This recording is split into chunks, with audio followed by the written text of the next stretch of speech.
ನಮ್ಮ ಜೊತೆಗೆ ಈ ಎಲ್ಲಾ ವಿಚಾರಗಳ ಬಗ್ಗೆ ಮಾತಾಡೋದಕ್ಕೆ ವಿಶೇಷ ಅತಿಥಿ ಆಗಮಿಸಿದ್ದಾರೆ ಬ್ರಿಗೇಡಿಯರ್ ರವಿ ಮುನಿಸ್ವಾಮಿ ಅವರು. ಅವರನ್ನ ಸ್ವಾಗತಿಸ್ತಾ ಇದ್ದೀನಿ. ಜೈ ಹಿಂದ್, ಜೈ ಭಾರತ್. ನಮಸ್ಕಾರ ಸರ್. ನಮಸ್ಕಾರ ಸರ್. ನಿರೀಕ್ಷೆ ಮಾಡಿದ್ರ ಸೇನೆಗೆ ಪ್ರಧಾನಿ ಮೋದಿ ಅವರು ಫ್ರೀ ಹ್ಯಾಂಡ್ ಕೊಡ್ತಾರೆ ಅಂತ?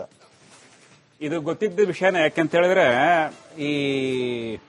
ಇದಕ್ಕೆ ಮುಂದೆ ಆಗಿದ್ದು ಬಾಲಾಕೋಟು ಮತ್ತು ಪುಲ್ವಾಮಾ ಇನ್ಸಿಡೆಂಟ್ಸ್ ಅಲ್ಲಿ ಪ್ರತಿ ಉತ್ತರ ಕೊಟ್ಟಿದ್ರೇನು ಇವರು ನಮ್ಮ ವಿರೋಧ ಪಕ್ಷಗಳೆಲ್ಲ ಅದಕ್ಕೆ ನಮಗೆ ನಿರೂಪಣೆಗಳು ಬೇಕು, ನಿರೂಪಣೆ ಇಲ್ದ್ರೆ ನಾವು ನಂಬಲ್ಲ ಅಂತ ಹೇಳ್ತಾರೆ. ಈಗಲೇ ನಿನ್ನೆ ಪಾಕಿಸ್ತಾನದಿಂದ ಏನ್ ನಡೀತಿದೆ ಅಂತ ಹೇಳಿದ್ರೆ ಸಾಕಷ್ಟು ಇನ್ಫಾರ್ಮೇಶನ್ ವಾರ್ಫೇರ್ ನಡೀತಿದೆ, ಬಹಳ ಸಾಕಷ್ಟೇ ಇನ್ಫಾರ್ಮೇಶನ್ ವಾರ್ಫೇರ್ ನಡೀತಿದೆ. ಅದಕ್ಕೆ ಮುಂದೆ ನಾವು ಬಿಪಿನ್ ರಾವತ್ ಸ್ವಲ್ಪ ನೆನೆಸ್ಕೋಬೇಕು. 2.5 ಫ್ರಂಟ್ ಅಂತ ಹೇಳಿದ್ರು. ಒಂದು ಬಂದು ಪಾಕಿಸ್ತಾನ, ಇನ್ನೊಂದು ಬಂದು ಚೈನಾ, ಮತ್ತೆ ಅರ್ಧ ಫ್ರಂಟ್ ಅಂತ ಹೇಳೋದು ಈ ಉಗ್ರವಾದರು ಅಂದ್ರೆ ಭಯೋತ್ಪಾದಕರು. ಅದು ಭಯೋತ್ಪಾದಕರಿಗೂ ಸಾಕಷ್ಟು ಭಾರತದಿಂದಾನೇ ಸಹಾಯನೂ ಇದೆ. ಈಗ ನಡೆದಿದ್ದು ಯುದ್ಧಗಳಲ್ಲೂ ಅಂದ್ರೆ 1947, 1962, 1967 ಒಂದು ಸಣ್ಣ ಯುದ್ಧ ನಡೆದಿದೆ. ಅದು ನಮ್ಮ ಚರಿತ್ರದಲ್ಲಿ ಎಲ್ಲೂ ಬಂದಿಲ್ಲ. ಅಂದ್ರೆ ಇದರಲ್ಲಿ ಸಿಕ್ಕಿಂನಲ್ಲಿ ಆಗಿದೆ. 71 ಒಂದು ಇದಾಗಿದೆ, ಏನದು ಯುದ್ಧ ಆಗಿದೆ. ಹಿಸ್ಟಾರಿಕಲ್ ವಾರ್ ಅಂತ 71 ಹಿಸ್ಟಾರಿಕಲ್ ವಾರ್ ಅಂತ ಹೇಳ್ಬೋದಲ್ಲ? ಇಲ್ಲ, ಈವನ್ 62 ಕನ್ಸಿಡರ್ 1962 1962ನೇ ಯುದ್ಧ ಅನ್ನೋದು ಬಹಳ ಮಹತ್ವದ ಯುದ್ಧ. ಭಾರತ ಸೋತೋದ್ರೇನು ಅದಲ್ಲಿ ತೋರಿಸಿರೋಷ್ಟು ಪರಾಕ್ರಮಗಳು ಈ ಬೇರೆ ಯಾವ್ದು ಯುದ್ಧದಲ್ಲೂ ತೋರಿಸಿಲ್ಲ ಅಂತ ನನ್ನ ಸ್ವಂತ ಅಭಿಪ್ರಾಯ. ಚೀನಾಗೆ ಸಖತ್ತು ಪ್ರತಿ ಉತ್ತರ ಕೊಟ್ಟಿದ್ದೀವಿ, ಸೋತಿದ್ದು ಕಾರಣ ನಮ್ಮ ಸರ್ಕಾರನೇ. ಅದಕ್ಕೆ ಅದರ ನಂತರ ಖಾಲಿಸ್ತಾನ ಸಮಸ್ಯೆ ಆಯಿತು, ಅದರ ನಂತರ ಈಗಲೇ JKLF ಸಮಸ್ಯೆ ಆಯಿತು.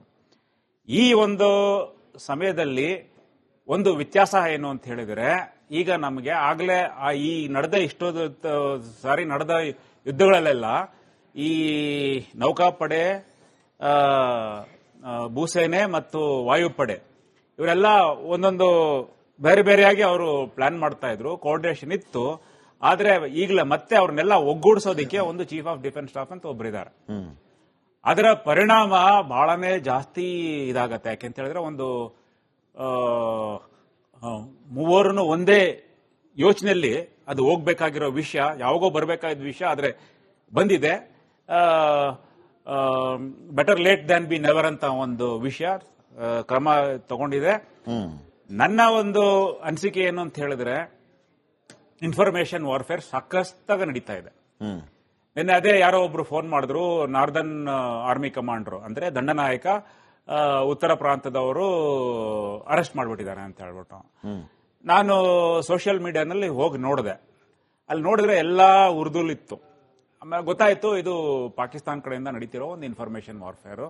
ನಮ್ಮ ಭಾರತೀಯ ಸೈನಿಕರು ಭಾರತವ್ರನ್ನೇ ಸ್ವಲ್ಪ ಮಾನಸಿಕವಾಗಿ ಅವ್ರಿಗೆ ತೊಂದರೆ ಕೊಡಬೇಕು ಅಂತ ಹೇಳಿ ಒಂದು ವಿಷಯಕ್ಕೋಸ್ಕರ ಇದು ಸೃಷ್ಟಿ ಮಾಡಿದ್ದಾರೆ ಅಂತ ನನಗೆ ಅರ್ಥವಾಯ್ತು. ಅದು ಎರಡನೇದಾಗಿ ಅವರು ಭುಟ್ಟೋ ಅವ್ರ ಮಗನು ಬಿಲಾವಲ್ ಭುಟ್ಟೋ ಹೇಳಿದಾನೆ, ಯುದ್ಧ ಇದು ನೀರು ನಿಲ್ಲಿಸಿದ್ರೆ ಸಿಂಧು ನದಿಯಲ್ಲಿ ನೀರಿಗೆ ಬದಲಾಗಿ ರಕ್ತ ಓಡತ್ತೆ ಅಂತ. ಎಂತ ಒಂದು ಮಹಾಮೂರ್ಖ ಅಂತ ನನಗೆ ಗೊತ್ತಿಲ್ಲ. ತನ್ನ ತಾಯಿನ ಕಳ್ಕೊಂಡ, ತನ್ನ ತಾತನ್ ಕಳ್ಕೊಂಡ. ಇದು ಈ ಪಾಕಿಸ್ತಾನದ ಪ್ಲಾನಿಂಗ್ ಇಂದ ಅಧಿಕಾರದ ಮೋಹ ಎಷ್ಟಿದೆ ಅಂತ ನಮಗೆ ಅದರಿಂದ ಗೊತ್ತಾಗ್ತಾ ಇದೆ. ಹಾಗೆ ನೋಡಕ್ ಹೋಗ್ತಾರೆ. ಈಗಲೇ ಏನಾಗ್ತಿದೆ ಅಂತ ಹೇಳಿದ್ರೆ, ಅವ್ರನ್ನ ಹೊಡೆದಿದ್ದು ಪಾಕಿಸ್ತಾನದವರೇ. ಅದು ಲೋಕಲ್ ಗವರ್ಮೆಂಟ್ ಸಹಕಾರನೇ ಇತ್ತು ಬೆನಜೀರ್ ಭುಟ್ಟೋ ನೋಡಿಲಿಕ್ಕೆ.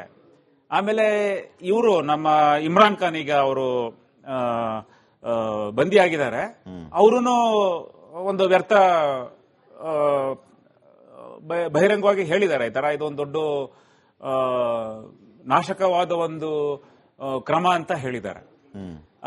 ಅನಂತರ ನಿನ್ನೆ ನಿಮ್ಮ ಚಾನೆಲ್ ಅಲ್ಲಿ, ಆಂಗ್ಲೋ ಭಾಷೆ ಚಾನೆಲ್ ಅಲ್ಲಿ ಅವರು ಒಂದು X foreign minister, foreign secretary, ಅವ್ರ ಹೆಸರು ನನಗೆ ನೆನಪಾಗ್ತಾ ಇಲ್ಲ, ಅವರು ಹೇಳಿದ್ದಾರೆ ಇದು ಪಾಕಿಸ್ತಾನದ ಅಂತ ಅನ್ಕೋಬಹುದು ಅಂತ ಹೇಳಿದ್ದಾರೆ. ಲಾರ್ಡ್ ಮೇಘನಾಥ್ ದೇಸಾಯಿ ಎಕನಾಮಿಸ್ಟ್, ಅವರು ಬ್ರಿಟಿಷ್ ಪಾರ್ಲಿಮೆಂಟ್ ಅಲ್ಲಿ ಇದ್ದಾರೆ. ಅವರು ಹೇಳಿದ್ರು POK ತಗೋಬೇಕು ಅಂತ ಹೇಳ್ಬಿಟ್ಟು. ಈಗ ಸದ್ಯ ನೀವು ನೋಡೋದಕ್ಕೆ ಹೋದ್ರೆ ಇದು ಸಿಚುವೇಶನ್ ನೋಡಕ್ ಹೋದ್ರೆ ಒಂದು ಆರ್ಥಿಕ ಸ್ಥಿತಿ ಬಹಳ ಗಂಭೀರವಾಗಿದೆ. ಭಿಕ್ಷಾತರನ್ನು ಭಿಕ್ಷಾ ಕೊಡೋರು ಯಾರು ಇಲ್ಲ. ಎರಡನೇದಾಗಿ ಈ ತಾಲಿಬಾನು ಒಂದು ಉಗ್ರವಾದ ದೇಶ ಅಂತ ಎಲ್ಲ ಉಗ್ರವಾದರು ಅಂತ ಹೇಳ್ತಾ ಇದ್ರು. ತಾಲಿಬಾನ್ ಹೋರಾಟ ಮಾಡಿದ್ದು ಬರೀ ಅಫ್ಘಾನಿಸ್ತಾನಕ್ಕೋಸ್ಕರ. ಅಫ್ಘಾನಿಸ್ತಾನ ಹೋರಾಟ ಮುಗಿದ ಮೇಲೆ ಅವ್ರದ್ರಲ್ಲಿ ಉಗ್ರವಾದ ಸಂಪೂರ್ಣವಾಗಿ ಅಂತ ಆಗಿದೆ. ಅವರು ಹೇಳ್ತಿದ್ದಾರೆ ಪಾಕಿಸ್ತಾನ ಜೊತೆ ಅವ್ರಿಗೂ ಸಮಸ್ಯೆ ಇದೆ, ಇರಾನ್ಗೂ ಸಮಸ್ಯೆ ಇದೆ.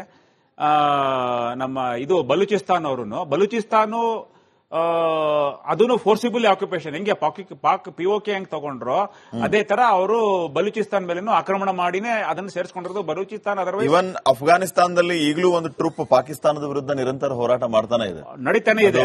TTF ನಡೀತಾನೆ ಇದೆ, ತೆಹರಿಕ್ ತಾಲಿಬಾನ್ ಅಂತ. ಅದು ತೆಹರಿಕಿ ತಾಲಿಬಾನ್ ಪಾಕಿಸ್ತಾನ್ ಅನ್ನೋದು ಪಾಕಿಸ್ತಾನ ಒಳಗಡೆಯಿಂದ ಹೋರಾಡ್ತಾ ಇದೆ. ಅವ್ರ ಗಡಿ ಪ್ರದೇಶದಲ್ಲೂ ಸಾಕಷ್ಟು ಯುದ್ಧಗಳು ನಡೀತಾ ಇದೆ. ಇರಾನ್ದು ಹೇಳಿದೆ ನಾನು ನಿಮ್ಗೆ, ಇರಾನ್ದು ಸಮಸ್ಯೆ ಇದೆ. ಈಗ Balochistan Majeed brigade BLA Balochistan liberation army ಕಾಯ್ಕೊಂಡಿದೆ, ಆಯ್ತಾ. ಸಿಂಧು ನದಿಯಲ್ಲಿ ಬರೋ ನೀರು ಅವರು ಬರೀ ಪಂಜಾಬ್ ಮಾತ್ರ ಉಪಯೋಗಿಸ್ಕೊಳ್ತಾ ಇದ್ದಾರೆ. ಅದು ಸಿಂಧು ಅಂತ ಒಂದು ಪ್ರಾಂತ ಅದು ಸೃಷ್ಟಿಯಾಗಿರೋದೇ ಸಿಂಧು ನದಿಯ ನೀರಿನ ಪ್ರಭಾವದಿಂದ. ಅಲ್ಲಿ ಬಹಳನೇ ಇದು ಆರ್ಥಿಕ ಬೆಳವಣಿಗೆ ಅಲ್ಲಿ ಆಗಿರೋದೇ ಆ ಸಿಂಧು ನದಿ ನೀರಿಂದ. ಆ ಪ್ರಾಂತಕ್ಕೇನೆ ಆ ನೀರು ಸಿಗ್ತಾ ಇಲ್ಲ. ಅವ್ರಿಗೂನು ಪಾಕಿಸ್ತಾನ ಜೊತೆ ಇದು ಸರ್ಕಾರದ ಜೊತೆ ಬಹಳನೇ ಇದಿದೆ. ಅಂಡ್ ಮೋರ್ ಓವರ್ ದಿಸ್ ಈ ಭಾರತದಿಂದ ಮುಸಲ್ಮಾನರು ಅಲ್ಲಿ ಪಾಕಿಸ್ತಾನ್ಗೆ ಹೋದವರು ಅವ್ರನ್ನ ಮೊಹಾಜಿರ್ಸ್ ಅಂತ ಕರೀತಾರೆ. ಈ ಕರಾಚಿ ಆ ಏರಿಯಾದಲ್ಲಿ ಅವರೆಲ್ಲ ಸೆಟ್ಲ್ ಆಗಿರೋದು. ಒಂದು ಮುಸಲ್ಮಾನರಿಗೆ ಅವರು ಬರೀ ಪಂಜಾಬ್ನವರು ಈ ಅಧಿಕಾರ ಎಲ್ಲ ಪಂಜಾಬ್ ಅವರ ಜೊತೆನೇ ಇದೆ. ಈ ಮುಸಲ್ಮಾನರು ಇನ್ನೊಂದು ಮುಸಲ್ಮಾನರನ್ನು ಒತ್ತಡ ಮಾಡ್ತಾ ಇರೋದು ಅವ್ರಿಗೆ ಅರ್ಥ ಆಗ್ತಾ ಇಲ್ಲ. ಅಲ್ಲ ಅಂತ ತಿರ್ಗಾಡ್ತಾ ಇದ್ದಾರೆ. ಅಲ್ಲ ಅಂತ ನಾ ಹೇಳ್ಕೊಳ್ಳಿ, ನನ್ಗೇನಾದ್ರು ಸಮಸ್ಯೆ ಇಲ್ಲ.